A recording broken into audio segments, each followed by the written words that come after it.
You freeze for a second when someone asks what should be a simple question. If this event changed the course of history forever, where is the evidence you would expect to find? You have heard the story your entire life. You have imagined the sea opening, thousands upon thousands of people walking through impossible walls of water, an empire brought to its knees, a journey that reshaped the destiny of an entire nation. But now you are staring at a silence that feels strangely uncomfortable. Not because silence proves anything, but because it forces you to ask a question you may have spent years avoiding. What happens when one of the most influential stories ever told refuses to fit neatly into the kind of historical certainty we instinctively crave? That moment is unsettling, because it is not just about an ancient journey across a desert. It is about something much closer to home. It is about the uneasy feeling that appears whenever certainty collides with uncertainty. Most people believe they only care about facts until those facts begin touching the foundations of identity. Then the conversation changes completely. Suddenly, it is no longer about archaeology or ancient records. It becomes personal. It becomes emotional. It becomes a question about family, memory, belonging, and the stories that quietly shaped who we became long before we were old enough to question them. Imagine sitting at a dinner table where generations before you repeated the same story with absolute confidence. Nobody forced you to believe it. Nobody threatened you. It simply became part of the air you breathed. Years later, someone asks whether historians agree that the event happened exactly as described, and instead of answering immediately, you hesitate. That hesitation can feel almost like betrayal, not because you have reached a conclusion, but because you have realized there is a difference between asking a difficult question and attacking something meaningful. Many people never allow themselves to experience that moment. Others cannot stop thinking about it once it begins.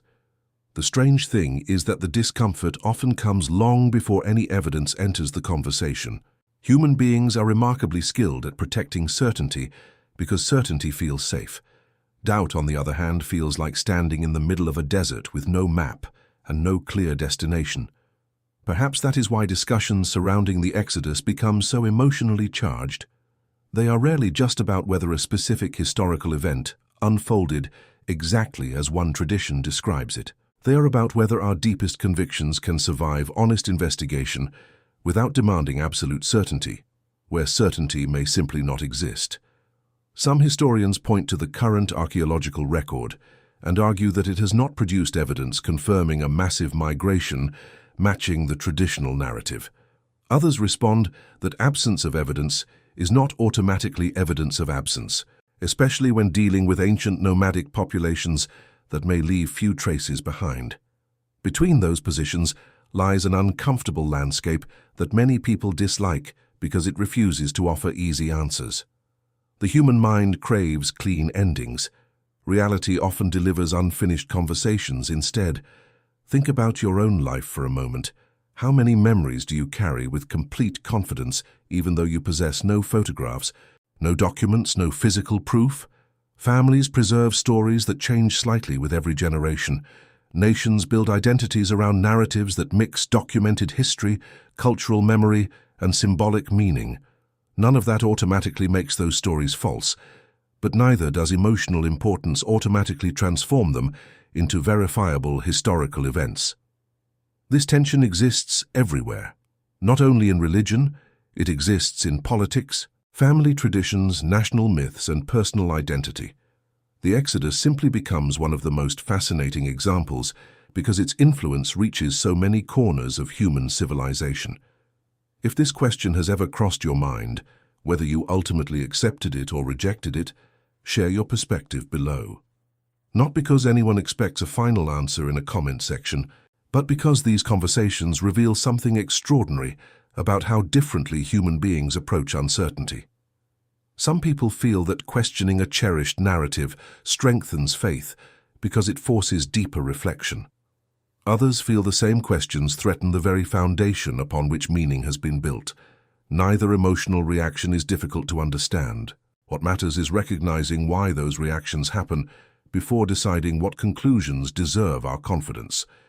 Imagine walking through a museum filled with fragments of ancient civilizations, broken pottery, faded inscriptions, half-destroyed monuments, missing pages of history scattered across centuries. No guide honestly tells you that every mystery has already been solved. Instead, you are constantly reminded that history is reconstructed from incomplete pieces. Archaeologists spend entire careers debating interpretations that ordinary people expect to have simple answers. A single discovery can reshape decades of accepted thinking. Entire theories rise and collapse because one overlooked detail changes the picture.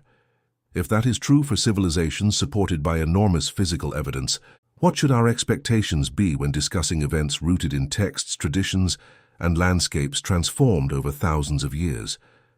Perhaps the most uncomfortable realization is not that certainty disappears, it is that certainty was never as available as we imagined in the first place. We often confuse confidence with knowledge because confidence feels convincing. Yet history repeatedly reminds us that confidence alone cannot determine what actually happened. That realization humbles everyone, regardless of whether they approach the Exodus as sacred history, cultural memory, literary theology, or some combination of all three. The conversation becomes far more interesting when we stop demanding that every answer perfectly satisfy every expectation. Because maybe the deeper question is not whether one side wins the argument. Maybe it is whether we possess enough intellectual honesty to remain curious when certainty becomes impossible. And that possibility becomes even more unsettling once you begin asking what these ancient stories were actually trying to accomplish, beyond recording events, because that is where the conversation starts moving in a direction most people never expect. The moment you stop treating the Exodus as nothing more than a debate about whether every event unfolded exactly as described, an entirely different question begins to emerge. Why has this story survived for thousands of years, while countless other ancient narratives disappeared into silence? Entire civilizations produced myths, legends, royal propaganda, and heroic tales. Yet very few continue shaping the moral imagination of billions of people centuries after the cultures that first told them faded away. That does not prove the story happened exactly as written, nor does it prove it did not. Instead, it invites a deeper investigation into why certain narratives become inseparable from human identity. Think about the stories that define your own life. When you remember your childhood, you probably do not recall every ordinary afternoon. Your mind selects moments that symbolize something larger: the day you felt abandoned, the conversation that changed your confidence, the failure that taught resilience. Over time, those memories become more than historical records. They become the framework through which you interpret yourself. Nations often function in a similar way. Communities do as well. Their foundational stories are not merely collections of dates and locations. They express values, fears, aspirations, and identity. This realization does not eliminate the historical question. It simply reveals that history and meaning are not always identical pursuits. Sometimes people assume that if a narrative contains theological or symbolic significance, historians must reject it entirely.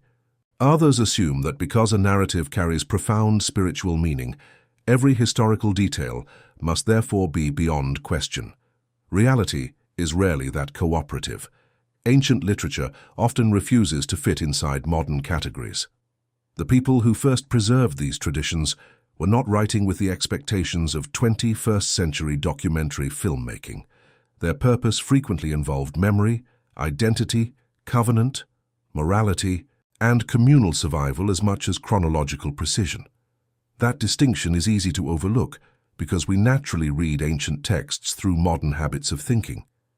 We ask questions that would have seemed unfamiliar to many ancient authors.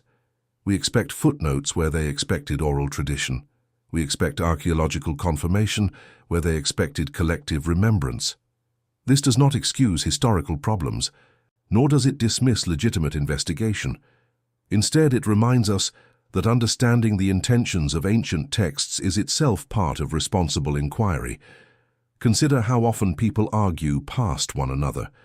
One person insists the Exodus must be accepted exactly as written because it carries divine significance. Another insists that the current archaeological record does not confirm the traditional account, and therefore concludes the narrative has no historical value whatsoever. Between these positions exists a wide spectrum occupied by historians, archaeologists, literary scholars, theologians, and philosophers who continue debating what evidence means, what evidence does not mean, and how ancient traditions developed over centuries. That middle ground rarely becomes viral because uncertainty attracts fewer headlines than certainty. Absolute confidence spreads faster than careful nuance. Yet careful nuance is often where genuine understanding begins. Reflect on your own reactions as you hear these possibilities. Notice which statements immediately create emotional resistance. Do you become uncomfortable when someone questions a cherished tradition? Do you become equally uncomfortable when someone suggests that absence of complete evidence should not automatically close the case? Those emotional reactions reveal something fascinating about human psychology. We often believe we are evaluating information objectively, while our identities quietly determine which evidence feels persuasive before the investigation even begins. Cognitive bias is not a flaw unique to religious people or skeptical people. It belongs to every human mind. We all protect narratives that help us make sense of reality. Recognizing that tendency is not weakness, it may actually be the first step toward intellectual humility. If you have ever found yourself pulled in opposite directions by this question, if part of you wanted certainty, while another part accepted that uncertainty might always remain, share that experience below. Those internal conflicts are often far more revealing than the conclusions themselves because they remind us that honest thinking is rarely comfortable. Imagine two travelers walking through the same desert. One sees only empty sand and concludes nothing important ever happened there. The other imagines every sacred event exactly as tradition describes it, without asking any historical questions at all. Both may overlook the complexity of the landscape beneath their feet. Deserts erase footprints with astonishing speed. Ancient camps disappear. Organic materials decay. Civilizations build over older civilizations. Wars destroy records. Floods reshape geography. Political powers rewrite history in ways favorable to themselves. Archaeology is an extraordinary discipline precisely because recovering the past is so remarkably difficult. Every discovery is only one fragment of a much larger puzzle. Sometimes fragments support existing theories. Sometimes they challenge them. Sometimes they raise entirely new questions nobody thought to ask. That ongoing process is not a sign of failure. It is the very nature of historical investigation. Yet there is another layer to this conversation that receives far less attention. Why do people become frightened when foundational stories are questioned? The obvious answer is that they fear losing certainty. But perhaps something even deeper is taking place. Human beings do not merely inherit beliefs, they inherit belonging. A shared story binds generations together. It creates rituals, celebrations, moral frameworks, and family traditions. Challenging the historical interpretation of that story can therefore feel like threatening relationships rather than ideas. Suddenly, disagreement no longer feels intellectual. It feels relational. It feels emotional. It feels like risking separation from people whose love became intertwined with shared convictions. That emotional reality deserves compassion regardless of where someone ultimately lands. Likewise, those who approach the Exodus with skepticism are often motivated by values that deserve equal respect. Many simply believe intellectual integrity requires asking difficult questions wherever the evidence leads. Others worry about accepting extraordinary historical claims without corresponding historical support. Their motivation is not necessarily hostility toward religion. Often it reflects the same human desire for truth that motivates believers to preserve sacred traditions. Once you recognize that both certainty and skepticism can emerge from sincere attempts to understand reality, the conversation becomes less about defeating opponents and more about understanding fellow human beings. Perhaps that is the paradox hiding beneath the entire debate. We keep searching for a single discovery that will permanently settle everything, while the deeper transformation may occur through learning how to live honestly with unanswered questions. Because history can illuminate the past, archaeology can recover forgotten worlds, literature can reveal symbolic depth, and philosophy can expose hidden assumptions. Yet none of these disciplines completely removes the mystery surrounding humanity's search for meaning. And when that realization finally settles in, another question quietly appears, one that may be even more unsettling than whether the Exodus happened exactly as described. What if the story's greatest power has never depended solely on proving or disproving every historical detail, but on exposing why human beings are so desperate for certainty in the first place? That possibility changes the entire conversation, and it is there that the deepest psychological conflict begins. Now imagine that every answer you have been searching for suddenly appeared in front of you. Imagine archaeologists uncovered an inscription tomorrow that seemed to support a version of the Exodus story beyond what many historians currently accept. Would every skeptic immediately become convinced? Probably not. Now imagine the opposite. Suppose evidence emerged that persuaded an even larger majority of historians that the traditional account could not have unfolded exactly as later generations understood it. Would every believer abandon their faith overnight? History suggests they would not. That thought experiment reveals something profoundly uncomfortable. The debate has never been driven by evidence alone. Evidence matters enormously, but human beings interpret evidence through lenses shaped by experience, emotion, identity, community, expectation, and hope. We like to imagine ourselves as perfectly rational observers standing outside the story, calmly weighing facts until a conclusion naturally presents itself. Yet our deepest convictions rarely emerge that way. They grow gradually, often unnoticed, through thousands of ordinary moments. A parent's voice, a childhood celebration, a trusted teacher, a painful loss, a personal experience that felt impossible to explain, a season of despair followed by unexpected hope. By the time we begin examining evidence, we have already become participants in narratives much larger than ourselves. That realization should not make us cynical. It should make us humble. Because once we recognize how easily certainty can become intertwined with identity, we begin approaching disagreement differently. We become less interested in winning arguments and more interested in understanding why intelligent, sincere people often reach different conclusions while examining many of the same sources. The Exodus debate illustrates this remarkably well. Some scholars view the narrative primarily as a theological account shaped over generations, reflecting the identity and memory of a people rather than a modern historical report. Others argue that the tradition may preserve memories of real historical events that were later expanded, interpreted, or woven together into a larger national narrative. Still, others defend a substantially historical reading while acknowledging that archaeology is an evolving discipline with unavoidable gaps. None of these positions can honestly claim that every significant question has already been settled forever. That uncertainty frustrates many people because we crave definitive endings. We want history to behave like a courtroom where one decisive piece of evidence finally silences every objection. But the past is rarely that cooperative. It survives in broken fragments, incomplete records, damaged inscriptions, changing languages, and landscapes transformed by thousands of years of human activity. Even when discoveries are remarkable, they often answer one question while creating 5 new ones. That is not a weakness of historical inquiry. It is simply the reality of investigating ancient civilizations. Perhaps the deeper lesson has nothing to do with one event in one desert thousands of years ago. Perhaps it has everything to do with ourselves. We often believe certainty creates meaning, yet some of the most meaningful relationships in our lives exist despite uncertainty.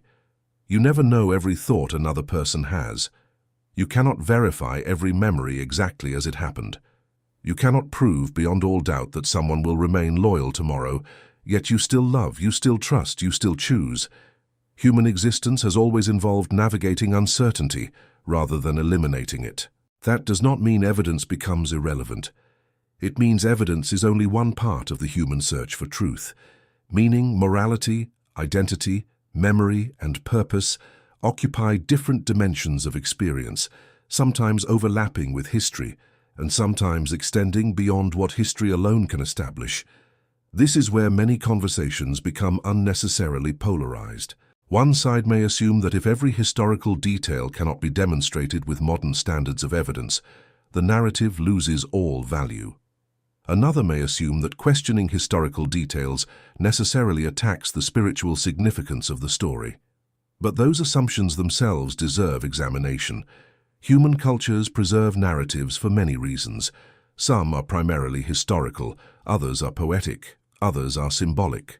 Many combine these dimensions in ways that resist simple classification. Ancient texts often invite reflection at several levels simultaneously, recognizing that complexity does not diminish them. In many cases, it reveals why they have endured for centuries, while countless purely factual records were forgotten. Before this conversation ends, consider one final question that has nothing to do with archaeology and everything to do with your own life. What stories define you today? Not the stories you consciously tell others, but the ones quietly shaping every decision you make. The story that says you will never be enough. The story that says your failures determine your future. The story that says you must never question what you inherited. Or perhaps the opposite story that says anything ancient must automatically be false because modern people assume they know better. Every human being lives inside narratives. Some are inherited, some are chosen. Some deserve to be challenged, others deserve to be preserved. Wisdom often lies not in rejecting every tradition or accepting every tradition without question, but in developing the courage to examine both with honesty and compassion. That is why the question of the Exodus continues to matter, regardless of where someone ultimately lands on its historicity. It forces us to confront our relationship with evidence, with memory, with identity, with community, and with the uncomfortable reality that not every meaningful question comes wrapped in a perfectly satisfying answer. If there is one thought worth carrying away, it is not that you have been told what to believe. It is that genuine intellectual maturity allows difficult questions to exist without immediately demanding absolute certainty. Curiosity is not the enemy of conviction, and conviction does not have to become the enemy of curiosity. The conversation surrounding the Exodus has lasted for centuries, precisely because it touches something universal inside every person, the desire to know where we came from, why we believe what we believe, and whether our deepest convictions can withstand sincere examination. Perhaps the most powerful discovery is not hidden beneath the sands of an ancient desert at all. Perhaps it begins the moment we become willing to admit that the search for truth is often less about defending our certainty and more about developing the courage to keep asking honest questions, even when the answers remain incomplete. And whether you finish this reflection feeling more convinced, more skeptical, or simply more aware of the complexity involved, the most valuable outcome may be that you leave with a deeper respect for the difference between confidence and certainty, between questioning and attacking, and between winning an argument and genuinely understanding what it means to search for truth.